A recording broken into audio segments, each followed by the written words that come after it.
If you're like anyone else right now, your budget probably looks like a mess, especially that groceries category. And for good reason. Budgeting during a financial crisis is one thing, but budgeting during a financial crisis that happened because of a global health pandemic that has completely changed your normal life, well, that's an entirely different thing altogether. But what do? This is the world that we live in, and we need to make the best of it.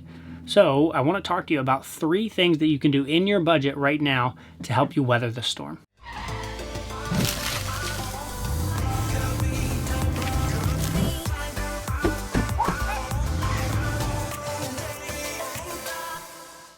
So the first thing you want to do is to get your bare minimum number. Now, Ashley from the YNAB team actually just recently made a video showing a pretty cool way to go about doing this. So I want to show you a sort of similar method, but with my slight spin on it. So what you'll do is click up here in the top left-hand corner and go ahead and do make a fresh start. Now, don't worry, we'll be coming back to your main budget in a minute. We're not getting rid of it, but we need something to work and play with. So bare minimum number, all right? Hit continue, start fresh. Now, when you do a fresh start, it's just going to wipe out the transactions and create a new copy, but you'll have all your same categories and goals, which is the important part. Now, if you've seen my goals video, you know that the underfunded number over here, when you don't have anything budgeted, tells you exactly how much all of your goals add up to be. In this case, it costs $5,452.43 in order to fully fund all of these goals. What we want to do is figure out what our bare minimum number is. So what I suggest doing is creating 3 new category groups. One called bare minimums,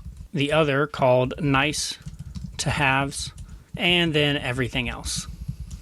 We can rearrange these to get them sort of in the order that we want. And then our next step is to start dragging and dropping. So bare minimums, these are going to be the things that you are absolutely going to be the last possible thing to cut in the midst of a crisis. For me and Hannah, that's going to be things like our pet insurance, our electric bill, our campground fees, because we have to pay to live somewhere. For you, that's probably rent or mortgage or other fixed bills that are really going to be something you can't really get rid of. I'll go ahead and fully fill up this bare minimum example. All right, so I've got pretty much everything in here that I think is a bare minimum. Now keep in mind, this truly is a bare minimum. This is like if we had to basically cut everything that we could possibly cut, this is what we could squeak by on. It's our fixed bills that we have to have, plus things like groceries and some household items for us. That also includes giving, and that probably will include a handful of other things for you, depending on what your priorities are. The next group is the nice to haves. These are if you have a little bit of extra money, if your job isn't in total jeopardy, what would you like to add in just so that you don't go totally insane during this sort of lockdown and crisis? I'm going to add a few categories to that group now. So in this nice to have group, I've got a couple of different types of things in here. Obviously, I've got things like Netflix and lessons for kids, although those might be canceled right now, as well as some other fun things like eventually saving for our Florida Keys trip. So legitimate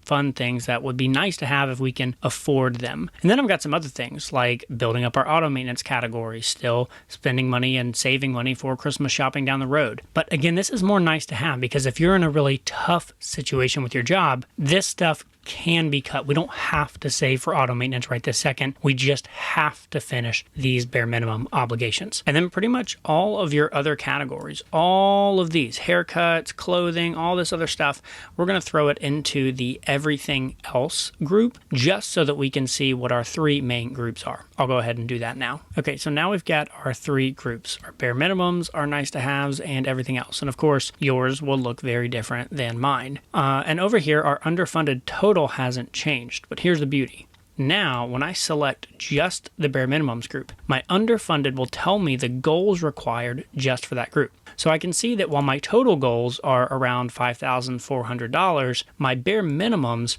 are $2,884, which means I have around $1,500 that is really in the nice to have and everything else. Which means that's how much money, as long as my income has stayed the same, I can start using to do other steps. Once you have this number, now we're ready to do the second thing, which is to prioritize cash. So let's remember this number and let's go ahead and go back to our budget and open up the other one, the actual budget that's ours. Here we are. As a quick aside, when you did the make a fresh start, it added this archive. You can change that right here in your budget settings. Just take that off and make it the same name as whatever it has been. So we know what our bare minimum number is, and we know where we can start cutting. All we have to do is go back here and reference what's a bare minimum expense, what counts versus what's a nice to have. I wouldn't recommend totally rearranging your main budget. I still think keep your categories the way they are, but we can start shifting money around and start really cutting expenses that fall into the nice to have and the everything else groups. For me and Hannah, that's going to show up here in some of our spending. I'm going to start zeroing those out. I'm going to look down here into some of these categories and start zeroing these out.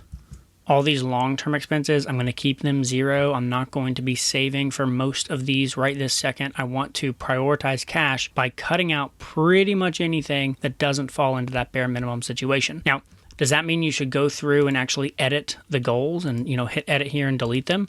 You can. I probably am not going to do that with my own budget. I want to leave them the same, and I'm probably just going to leave goals underfunded. And I'll just know in my head that I'm shifting the money around because of the crisis we're currently going through. So at this point, you've cut your expenses based on everything. But remember, the second thing is to prioritize cash. So what does that mean? Well, I want you to scroll down to hopefully what you have down here, either a savings on budget if you're using the on budget method. Check out my YNAB savings video if you're confused about what I'm saying there. Or if you have an emergency fund that is outside the budget, you would have savings off budget here with an emergency savings build-up category that you can use to send money to your emergency fund. So what we want to do is with this new money that we're not going to be using for the normal stuff, and then also hopefully we're still getting paid. If we are still getting paid, we're going to use new money and start funneling it down to build up our cash reserves as quickly as possible. In this case, I'm just going to take all of this money,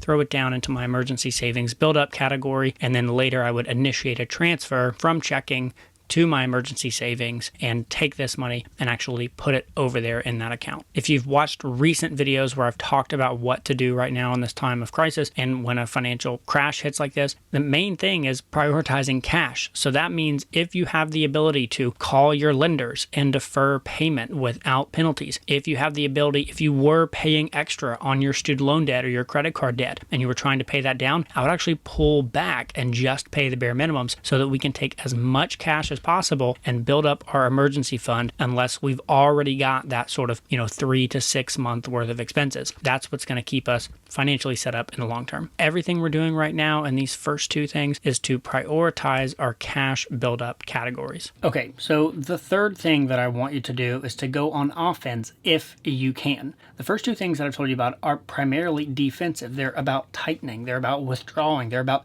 being conservative, hunkering down, and going on the defensive to make sure that we sort of cap our downside. And that's important. After all, defense does win championships. However, you still have to put some points on the board. So if you're in a position to go on the offense, that's the next thing I want you to think about. So once you've cut your expenses and prepped an adequate emergency fund, if you've still got a stable job, now is the time to look at increasing those investment categories and building up that IRA, or maybe going to your work and actually increasing your contribution to the 401k, or maybe finally starting to save for that down payment on a first rental property. Now, if you do have income instability and maybe you're in a very tough market right now because of the industry you work in and you don't want to, deplete any cash that you have on hand, now's the time to go on the offense in other ways outside of YNAB. Maybe you take an online class to develop more of your skills, or read more books, or beef up that resume. This is the time to really make yourself more hireable and more desirable to companies, clients, freelancers, whoever it is that pays you money. Make yourself more desirable to them during this time so that you're ready to hit the ground running